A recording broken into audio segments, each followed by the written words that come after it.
नमस्कार, मैं हूं पुण्य प्रसून वाजपेयी। दस्तक में आपका स्वागत है। घाटी में एक ऐसी दस्तक जो कि चुनावी समीकरणों से इतर नए तरीके से सोचने को विवश करती है, क्योंकि घाटी में कोई सीट ना मिले लेकिन सरकार जम्मू कश्मीर में बनने की स्थिति में बीजेपी आ चुकी है।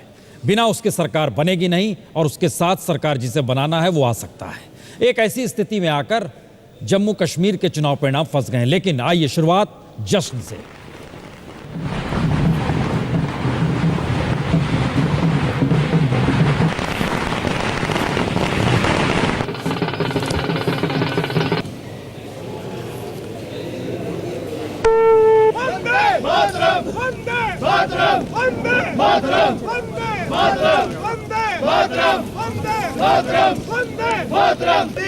जस्ट और नारों के बीच बीजेपी झारखंड में जोहार का जिक्र करती रही।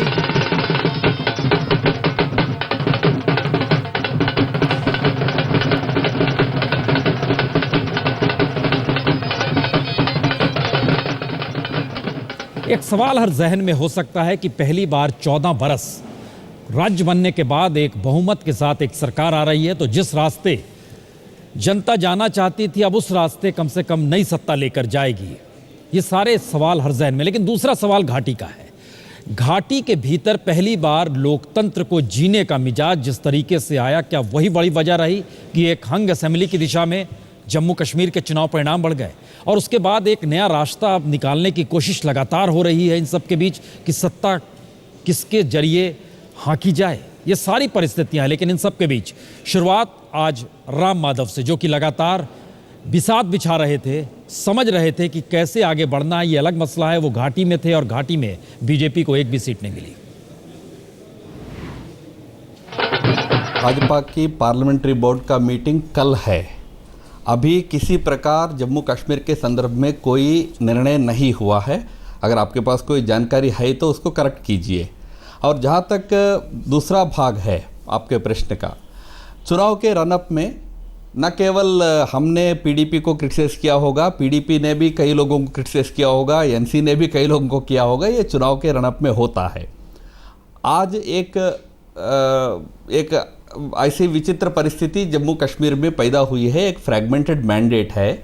इसमें से हम इस प्रयास में है कि एक स्टेबल और डेवलपमेंट ओरिएंटेड सरकार हम जम्मू कश्मीर को दे सके, क्योंकि हमने यही वादा जनता को किया था। बीजेपी के नेता जुड़ेंगे तो पूछेंगे डेवलपमेंट का मतलब आखिर घाटी के लोग क्यों नहीं समझ पाए। लेकिन उससे पहले घाटी की जो परिस्थितियां हैं और झारखंड में जिस चेहरे की तलाश है उस पर बात आइए शुरुआत करते हैं। वेद महाजन जी, पीडीपी बीजेपी के साथ मिलकर सरकार बना सकती है? देखिए, बात यह है कि मैं समझता हूं कि पीपल्स डेमोक्रेटिक पार्टी के ऊपर एक बहुत बड़ी जिम्मेवारी है।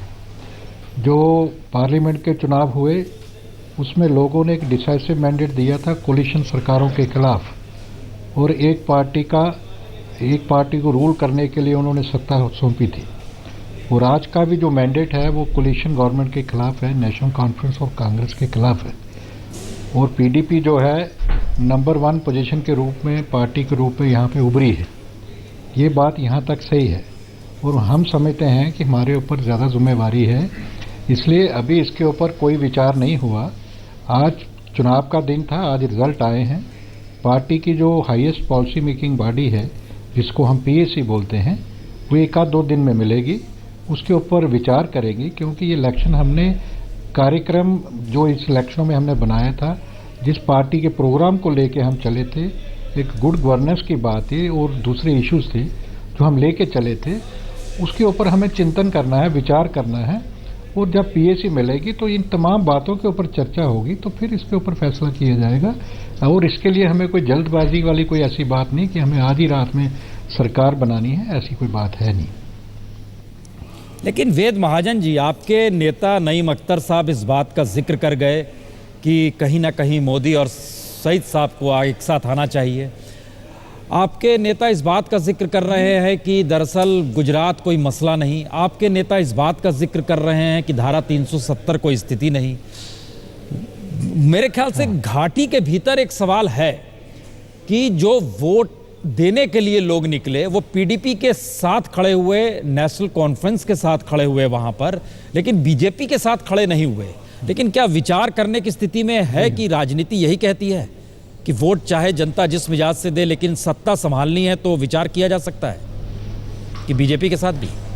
नहीं, इसके ऊपर अभी तो विचार हुआ नहीं। और जो नईम अख्तर साहब ने कहा है तो वो तो एक ठीक बात कही है। जो इससे ज़्यादा तो हमारे जो मुफ्ती मोहम्मद सईद साहब हैं, जो हमारे नेता हैं, उन्होंने तो इससे भी ज़्यादा कहा। उन्होंने कहा जो इतना फ्री एंड फेयर पोल हुआ उसके लिए तो उन्होंने प्रधानमंत्री मोदी जी को भी बधाई दी कि ये सब उनकी वजह से हो पाया। तो ऐसी बात नहीं है। जो हम समझते हैं कि प्रधानमंत्री मोदी का एक बड़ा ऊंचा कद है और वो उनका एक बड़ा रोल है, और जम्मू कश्मीर में पीपल्स डेमोक्रेटिक पार्टी का एक अलग रोल है।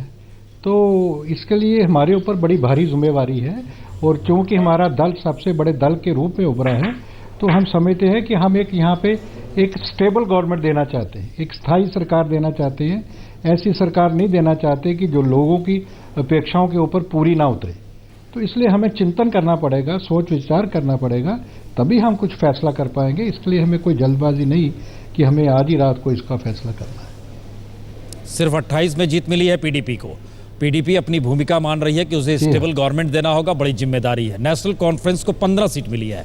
नेशनल कॉन्फ्रेंस के नेता अनिल धार साहब, आपके नेता क्यों कह रहे हैं कि टेलीफोन आएगा तो हम उठा लेंगे टेलीफोन और बातचीत कर लेंगे? कोई न्योते की बात होगी, कोई मिलन की बात होगी, आगे बढ़ने की बात होगी? तो हमारे नेता उमर अब्दुल्ला साहब ने कहा कि ये एक हाइपोथेटिकल बात है, अगर टेलीफोन आया तो हम सोचेंगे उस वक्त सपोर्ट करने की। बात ये नहीं कि हमने क्या कहा, बात ये है कि पीडीपी क्या कह रही है। पीडीपी ने आज तक हमेशा ये कहा है, आज उनके कई सारे नेता मुख्तलिफ टीवी चैनल्स पे कह रहे हैं कि नहीं जी, बीजेपी और पीडीपी की सरकार बननी चाहिए, इसमें कोई हर्ष नहीं है, मगर हम कॉमन मिनिमम प्रोग्राम बनाएंगे। मगर वो ये नहीं कह रहे हैं कि वो अपने सेल्फ रूल जो उनका डॉक्यूमेंट है उसका क्या करेंगे, आर्टिकल 370 का क्या करेंगे, आफ्सपा का क्या करेंगे, बाकी इश्यूज का क्या करेंगे। इसके बारे में ये जो है, इसको कहते हैं ये एक सियासी मौका परस्ती वाला मसला है। कुछ दिन पहले इलेक्शन कैंपेन के दौरान, चुनावी कैंपेन के दौरान पीडीपी के कुछ नेताओं ने भी और कांग्रेस के कुछ नेताओं ने भी कहा कि पीडीपी कांग्रेस का नेचुरल एलाय है और कांग्रेस पीडीपी का। आज ये उस नेचुरल एलाय को भी डंप करने के लिए तैयार है, छोड़ने के लिए तैयार है, क्योंकि ये चाहते हैं, ये एक चाहत सी बनी हुई है। आज दिन को इनके कई सारे वरिष्ठ नेताओं ने ये कहा कि पीडीपी के साथ सरकार बनाना बड़ा जरूरी रहेगा, बड़ा ठीक रहेगा, मुफीद रहेगा जम्मू कश्मीर की सरकार के लिए, क्योंकि पीडीपी कश्मीर सेंट्रिक है। बीजेपी का जो मिशन 44 है वो जम्मू में रुक गया। हालांकि जम्मू में इन्होंने बहुत अच्छा परफॉर्म किया, मोदी वेव पे इन्होंने काफी सीटें यहां पे जीती, वो हम मानते हैं जी। मगर मैं आपको दावे से एक बात कहूं, और जो एक फैक्ट है, नेशनल कॉन्फ्रेंस ही एक ऐसी पार्टी है जिसकी रिप्रेजेंटेशन आज इस चुनावी रिजल्ट के बाद, नतीजे के बाद जम्मू में भी है, कश्मीर में भी है और लद्दाख में भी। कारगिल में हमारा एक इंडिपेंडेंट कैंडिडेट है जो हमारा सपोर्टेड है। इसलिए हमारी ही एक पार्टी है जिसकी रिप्रेजेंटेशन, और नेशनल कॉन्फ्रेंस ने, ये कह रहे हैं इनके कुछ लीडर, नेशनल कॉन्फ्रेंस ने आज जम्मू, हार्टलैंड ऑफ जम्मू में, जम्मू के बड़े ही नहीं अनिल धार साहब, डोमिनेंट जो बीजेपी का एरिया है उसमें भी 2 सीटें 3 सीटें जीती है। 15 सीटें मिली हैं आपको, और जो सिचुएशन है घाटी की, 15 सीटें मिली है। आजादी के बाद से घाटी को लेकर सवाल नेहरू की नीति पे सबसे पहले श्यामा प्रसाद मुखर्जी ने उठाया था। बहुत बड़ा सवाल है शहनवाज जी, उस वक्त जम्मू से श्रीनगर इंटर करना चाहते थे श्यामा प्रसाद मुखर्जी, परमिट सिस्टम था, आइडेंटिफिकेशन के साथ उन्होंने मना कर दिया था हम नहीं जाएंगे, और श्रीनगर में घुसे थे और उसके बाद उनको गिरफ्तार कर लिया गया था। उसके बाद से कोई नीति जनसंघ की नहीं बदली, बीजेपी की नहीं बदली कश्मीर को लेकर, और आज ऐसे मौके पर बीजेपी खड़ी है जब वो सरकार बना सकती है। सवाल यही है, पीडीपी उस मुद्दे को छूना नहीं चाह रही है, नेशनल कॉन्फ्रेंस छूना नहीं चाह रही है। क्या बीजेपी इस मुद्दे को छूना चाहेगी सत्ता बनाने से पहले, कि बीजेपी का जो नजरिया कश्मीर को लेकर है वह खुले तौर पर रखे सामने? कश्मीर को लेकर जो हमारा नजरिया था, है, रहेगा, उसमें कब अंतर हमने डाला है? भारतीय जनता पार्टी के दिल से जुड़ा हुआ ये रिश्ता है। हमारे नेता डॉक्टर श्यामा प्रसाद मुखर्जी ने इसके लिए अपनी शहादत दी थी।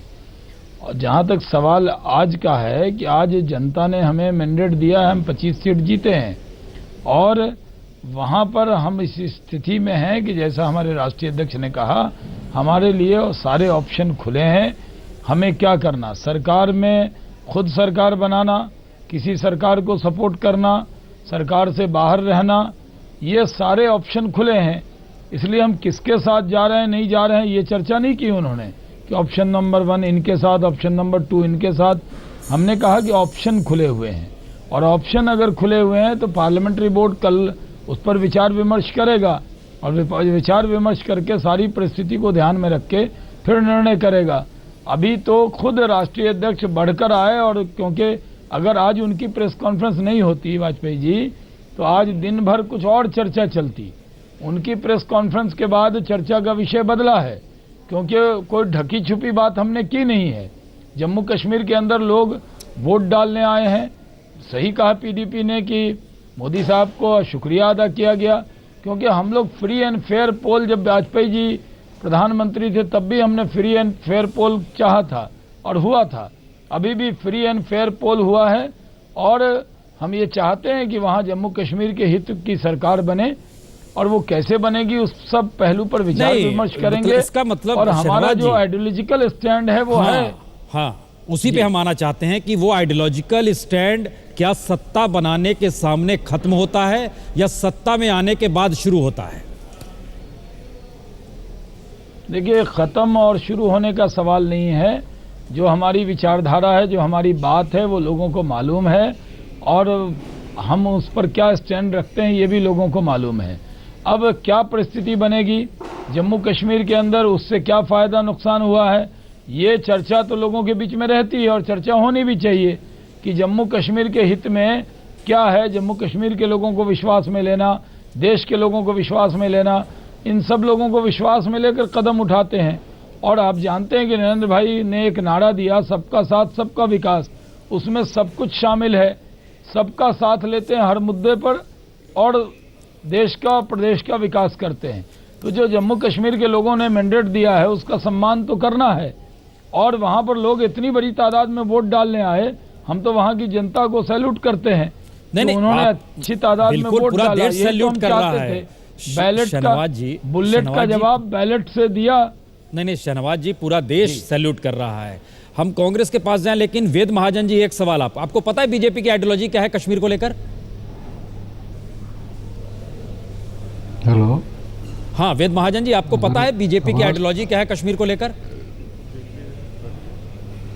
जी है, मालूम है। देखिए, उनकी आइडियोलॉजी अलग है, हमारी आइडियोलॉजी अलग है। ये विचारधारा का फर्क तो है जी, विचारधारा का फर्क तो है, इसमें कोई दो राय नहीं है। कोई दो राय नहीं है, ठीक है। अनिल धार साहब, आपको पता है बीजेपी की आइडियोलॉजी क्या है? अब बिल्कुल, ये तो बिल्कुल साफ है, आया है। डिबेट करा देंगे आप। बीजेपी की आइडियोलॉजी जो है जी, जो कश्मीर के बारे में, जम्मू कश्मीर के बारे में या खास तौर पे कश्मीर खित्ते के बारे में, वो तो बिल्कुल साफ है। और वही हम कह रहे हैं। आज अगर वहां पे सिंगल लार्जेस्ट पार्टी उभर के आई है पीडीपी, जो कि इलेक्शन से पहले कह रहे थे कि हमें किसी की जरूरत नहीं पड़ेगी, हम अपनी सरकार खुद बनाएंगे, 45 सीट से ज्यादा ले लेंगे, मगर आज वो कह रहे हैं कि हम सिंगल लार्जेस्ट पार्टी है। नहीं, हमें बड़ा अगर आपको पता है, हम वही कह रहे हैं। आप ऑटोनॉमी का जिक्र करते रहे, जिस तरीके से पीडीपी 370 को लेकर जिक्र करती रही और झटके में उनकी नेता खड़ी हो गई थी जैसे ही सरकार बनी थी दिल्ली में और 370 का जिक्र हुआ था पीडीपी की तरफ से, क्या कुछ नहीं कहा गया। और इसलिए ये सवाल है हमारा। पुनिया साहब, हमारी आवाज अब तक आ रही? एक मिनट। अच्छा, पुनिया साहब के पास पहुंच रहे हैं, लेकिन उससे पहले शहनवाज जी, क्या ये कुछ मुद्दे सरकार बनाने के लिए वाजपेयी सरकार के दौर में भी कॉमन मिनिमम प्रोग्राम बना के ठंडे बस्ते में रखा गया था? क्या बीजेपी सत्ता गठजोड़ की बनाने की स्थिति में वहां पर भी कोई कॉमन मिनिमम प्रोग्राम बनाएगी? ऐसी स्थिति बन रही है? देखिए, जहाँ तक कश्मीर का मुद्दा है वो हम बस्ते में नहीं दिल में रखते हैं, तो बस्ते का तो सवाल ही नहीं है। और जहाँ तक सरकार बनाने के लिए, जम्मू कश्मीर की जवाम का दिल जीतने के लिए और उनको साथ लाकर, उनको विश्वास में लेकर वहाँ की, उनको मुख्यधारा में जोड़ने के लिए बहुत से पहलू पर विचार विमर्श होगा और वो विचार विमर्श कल पार्लियामेंट्री बोर्ड में गहन होगा। बीजेपी के अंदर पार्लियामेंट्री बोर्ड है, केंद्रीय नेतृत्व है, हर पहलू पर वो चर्चा करते हैं, चर्चा करके निर्णय करेंगे। लेकिन जहां तक सरकार बना, देखिए जो मुद्दे हैं बीजेपी के उस पर तो अलग से डिबेट हो सकती है। आज जो डिबेट है कि जम्मू कश्मीर के अंदर जो मैंडेट मिला है, 25 सीटें हमें मिली, 28 पीडीपी को मिली और जो रूलिंग पार्टी है उसको 15 मिली है, उसको ध्यान में रखते हुए क्या परिस्थिति बन सकती है, जो परिस्थिति का निर्माण होगा उसमें भारतीय जनता पार्टी क्या रोल अदा कर सकती है, इस पर चर्चा करेंगे। अभी तुरंत उस पर कह देना ये न मेरे बस में है और न यहाँ पर तय होना है जी, वो तो केंद्रीय नेतृत्व को एक बार पार्लियामेंट्री बोर्ड में डिस्कस करना है, फिर हम कल भी आपके पास आ जाएंगे वहां के निर्णय के बाद। नहीं, वो तो पूरे देश के सामने जाना ही पड़ेगा, क्योंकि ये सवाल कश्मीर को लेकर आज से नहीं, आज़ादी के बाद से बढ़ा रहा है। पुनिया साहब, क्या कांग्रेस उस पॉलिसी को नहीं समझ पाई जो घाटी के लोगों के जहन में रेंगता रहता है, या फिर वो जम्मू कश्मीर के इश्यूज को ना समझ पाई, जिसमें वो बार बार दिल्ली से, एक लिहाज से ये बार बार कहा गया कि दिल्ली से कश्मीर को कहीं ना कहीं चलाने की कोशिश कांग्रेस ने हर बार की और उसका खामियाजा कांग्रेस को भुगतना भी पड़ा हर बार, और उसे गठबंधन में छोटे पार्टी के तौर पर रहना भी पड़ा, और अब स्थिति और नाजुक। पुनिया साहब, नहीं, हम कोई दिल्ली से कश्मीर को चलाने की बात कभी नहीं की, बल्कि जो कोर इश्यूज हैं, जो टेररिज्म का है, यहाँ के विकास का है, आर्टिकल 370 का है, इन सब मुद्दों पर वहाँ के आवाम से हमारा सामंजस्य है। और ये अलग दिगर परिस्थितियाँ हैं कि हमारा गठबंधन था वो टूटा और यहाँ से एक पीडीपी के साथ भी रहा और नेशनल कॉन्फ्रेंस से भी रहा। आज सत्ता में आने के लिए मैं समझता हूँ कि पीडीपी को सबसे ज़्यादा सीटें मिली हैं और उन्हीं को अधिकार है। भारतीय जनता पार्टी बार बार कह रही है कि हमारे विकल्प खुले हैं, तो कौन से विकल्प खुले होंगे? ये पीडीपी को तय करना है कि भारतीय जनता पार्टी को कोई रोल दिया जाए या ना दिया जाए, क्योंकि वही तय करेंगे क्या ऐसी पार्टी को साथ रखा जाए जो आर्टिकल 370 के बारे में बड़ी मुखर होके बात करता है, जहां प्रधानमंत्री स्वयं इस बारे में चर्चा करते हैं। क्या वो उस पार्टी के साथ में रहेंगे कि उनके जो सहयोगी एक संस्थान है, आरएसएस है, वो कहते हैं कि पूरे हिंदुस्तान के लोगों को, क्योंकि वो घर वापसी आने की बात करते हैं और वो कहते हैं कि हमारा माल है वो वहाँ गया है, लूट के ले गए हैं, उनको वापस लेना है। वो जो उनका भाव है कि जितने भी मुसलमान हैं उनको हिंदू बनाना है, हिंदू राष्ट्र के रूप में है। तो ये पॉलिसी भी पीडीपी को ध्यान में रखते हुए वो अपना निर्णय लेंगे। तो भारतीय जनता पार्टी अपने आप अपना रोल अदा कर रहा है कि नहीं, हम सरकार बनवा सकते हैं, हम सरकार बन सकते हैं, हम बाहर से समर्थन कर सकते हैं। तो मैं समझता हूं कि बहुत कम विकल्प हैं। ये पीडीपी को तय करना है कि वो किसके साथ जाएंगे, कैसे जाएंगे, किस सीमा तक जाएंगे, ये उनको तय करना है, भारतीय जनता पार्टी को नहीं। और नहीं, हमें एक कांग्रेस के हम इस पे आ जाए, कुछ नहीं है। नहीं, जो शहनवाज जी जिसका जिक्र हो रहा है, देखिए, करने का भी अधिकार नहीं रहा। शहनवाज जी, हम जो समझ पा रहे हैं, भारतीय जनता पार्टी के साथ भारतीय जनता पार्टी के साथ दिक्कत क्या है शहनवाज जी, कि जब किसी बात का उत्तर नहीं है तो उसका उल्टा आप आक्रमण करिए और कहिए कि साहब इसके बारे में क्या नहीं कह रहा। कांग्रेस पार्टी का क्या हुआ, को क्या करना है ये बताइए ना पुनिया साहब। आपके जो आप कह रहे हैं पीडीपी को क्या करना, उनको तय करने दीजिए। आप जो कोर इशू है का बताइए, जो कोर इशू है उसके बारे में बात करें। कांग्रेस पार्टी को क्या अधिकार है, नहीं है अधिकार है, वो आपसे हमको अधिकार नहीं लेना। हम जनता से जो हमको जितना मिलेगा, जनता से हमको जितना मिलेगा, हम उसी वही हमारे सौभाग्य की बात है। लेकिन हम भारतीय जनता पार्टी के पास ना कभी गए और ना कभी हम जाएंगे। पुनिया साहब तय, कांग्रेस क्यों तय करेगी? पीडीपी को क्या करना चाहिए, पीडीपी पर छोड़ दीजिए, उनके प्रवक्ता हैं। साहब, आप कांग्रेस के प्रवक्ता, आप बताइए कांग्रेस को क्या करना है। ये मुद्दे हैं ये को क्या करना है। मुद्दे पर ही तो पुनिया साहब आप कह नहीं रहे हैं, बार बार आपसे पूछ रहे हैं। नेहरू ने एक पॉलिसी बनाई, भारतीय जनता पार्टी की बात नहीं है। नेहरू ने मुद्दे हैं। आप इन बेसिक मुद्दों पे पॉइंट पे चर्चा नहीं आ रहे हैं हुए बिना पुनिया कैसे हो साहब, सकता? आप सत्ता बनाने की जोड़-तोड़ में आ रहे हैं, जो आंकड़ों के लिहाज से किसी की भी बन जाएगी। हमारा सवाल दूसरा है, सत्ता बनना महत्वपूर्ण इस दौर में आके खड़ा हो गया है, या घाटी को लेकर जो सवाल आजादी के बाद से उलझे हुए हैं वो महत्वपूर्ण हो गया? इसलिए हम ये सवाल कर रहे हैं कि नेहरू की पॉलिसी जनसंघ ने नहीं मानी, बीजेपी खारिज करती रही, इसलिए अब यह सवाल आकर खड़ा हो गया है कि अगर बीजेपी सरकार बनाने की स्थिति में आ रही है तो क्या नए तरीके से कश्मीर घाटी को देखने की स्थिति में अब यह देश आएगा या नहीं आएगा? हम ये बात चाह रहे थे, इसका हम ब्रेक के बाद तुरंत लौटते हैं। ये बड़ा महत्वपूर्ण सवाल है क्योंकि सत्ता के अंडर कारपेट मुद्दे ना चले जाएं।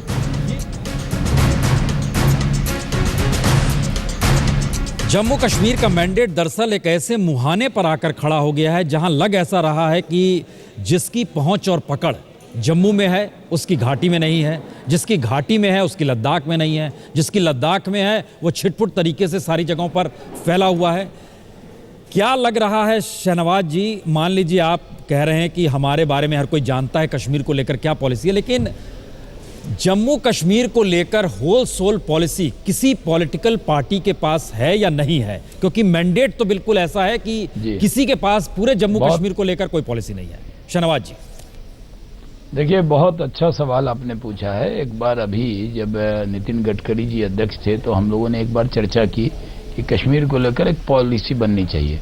आपकी जानकारी के लिए राजनाथ सिंह जी की अध्यक्षता में ये कमेटी बनी जिसमें रविशंकर प्रसाद, जगत प्रकाश नड्डा जो अभी मंत्री हैं उनके साथ, और राजनाथ जी भी मंत्री हैं, और मैं भी उसका सदस्य था। हम लोग कश्मीर गए और पूरी कश्मीर पॉलिसी भारतीय जनता पार्टी ने बनाई। हमारे पास कश्मीर पॉलिसी है, अन्य दलों की स्थिति क्या है वो उनके प्रवक्ता बता सकते हैं, लेकिन भारतीय जनता पार्टी के पास विजन है, कश्मीर की पॉलिसी है। जम्मू कश्मीर की हम तरक्की चाहते हैं और जम्मू कश्मीर में तरक्की के लिए वहाँ जो सियासत है उसमें तरक्की का जोड़ ज़रूरी है। इसको ध्यान में रखकर हमारे पास पूरी पॉलिसी है। उसको ध्यान में रखते हुए हम वहाँ सारे निर्णय कर रहे हैं और करेंगे भी, और इसलिए चुनाव में भी तो कई बार हमें बहुत सी चीजें सुननी भी पड़ती हैं कि आप जम्मू में ये बोल रहे हैं और कश्मीर में ये बोल रहे हैं। बहुत सी बात सुनी विजन को घाटी के लोग समझ नहीं पा रहे हैं या आप समझा नहीं पा रहे हैं? देखिए, ये बात सही है कि हमारे विजन को समझने में हमारे लिए तो पूरे हिंदुस्तान के अंदर जो मुस्लिम हैं उनको समझाने में वक्त लगा है, क्योंकि कांग्रेस की आदत रही है हिंदुस्तान का मुसलमान गरीब है, पिछड़ा, बेरोजगार है, उसकी वजह बीजेपी को बताते थे। जो लोग हुकूमत में रहे उन्होंने कभी फिक्र नहीं की, और कश्मीर में हमारे बारे में बहुत ज़्यादा दुष्प्रचार किया हुआ था। पहली बार आप ये देखिए, हम कश्मीर में लड़े हैं, हमने नींव बनाई है, कितना वोट मिला नहीं मिला एक अलग सवाल है, लेकिन भारतीय जनता पार्टी तो कभी, एक बार आपको याद है हमने एकता यात्रा निकाली थी लाल चौक पर तिरंगा फहराने के लिए, आज तो हमारा झंडा घर घर पहुंच गया है। तो भारतीय जनता पार्टी की बड़ी उपलब्धि है कि भारतीय जनता पार्टी वैली में गई है, गंभीरता से चुनाव लड़ा है। ये एक तरह से हमारा पहला सीरियस चुनाव है जो कश्मीर वैली के अंदर, और ठीक है बहुत सफलता सीट के मामले में नहीं मिली है, लेकिन हम अपना झंडा और अपना सिंबल और अपनी विचारधारा लोगों तक पहुंचाने में कामयाब रहे हैं। अगली बार वो नतीजे में भी बदल कर दिखाएंगे। नहीं, आप इसको बहुत हल्के तरीके से ले रहे हैं। घाटी के भीतर बीजेपी का परसेंटेज पिछले चुनाव से भी कम है शहनवाज जी, 2008 के चुनाव से कम है। आपको जम्मू में परसेंटेज ऑफ वोट ज्यादा मिला और कुल मिला के ज्यादा हो जा रहा है। देखिए, वो अलग बात है, लेकिन जम्मू वैली में जिस तरह से हमने चुनाव लड़ा है पुनप्रसन जी, मैं गया हूँ 15 दिन, मैंने जम्मू कश्मीर के 12-13 दिन तो हेलीकॉप्टर में चप्पा घूम कर आया हूँ। पुलवामा में अटैक हुआ था, अटैक के दूसरे दिन प्रशासन के मना करने के बावजूद मैं जाके सभा करके आया हूं। मैं इसलिए आपको कह रहा हूं, मैं कोई टीवी में पैनल पर बैठ के ही नहीं बात कर रहा हूं, मैं प्रवक्ता हूं, लेकिन वक्ता के नाते भी गया हूं। सबसे ज्यादा गए हैं, हमें कोई इससे इनकार नहीं, आपकी सारी सभाएं हमने देखी है, कवर भी करवाई है, हम वहां हम इससे इनकार नहीं कर रहे हैं। देखकर हम देख कर आए हैं, बीजेपी किस बड़ी तादाद में लोग आए हैं। वोट कम मिला है, ये सही है, लोग हमें कह सकते हैं वोट कम मिला, लेकिन हम अपनी बात को बहुत गंभीरता से पहुंचाने में कामयाब रहे हैं, और ये नींव हमने रख दी है। आइंदा राजनीति में होता है कई बार रिजल्ट उम्मीद के मुताबिक नहीं लौट रहे हैं, क्योंकि ये बड़े महत्वपूर्ण सवाल है। मुफ्ती साहब की पहचान उस वक्त से घाटी में ज्यादा बढ़ी जब उनके घर के भीतर आग लगी, बेटी का अपहरण, आतंकवाद सामने आकर खड़ा हुआ, कांग्रेस के दौर में हाथों में पत्थर उठा लिए गए, और इन सब के बीच अब पहली बार अगर वोट हावी हुआ है तो वह भी एक ऐसा मैसेज दे रहा है कि क्या सत्ता के लिए वो आइडियोलॉजी और रास्ते कहीं बंद दिशा में तो नहीं चले जाएंगे? और क्या वाकई घाटी फिर उलझेगी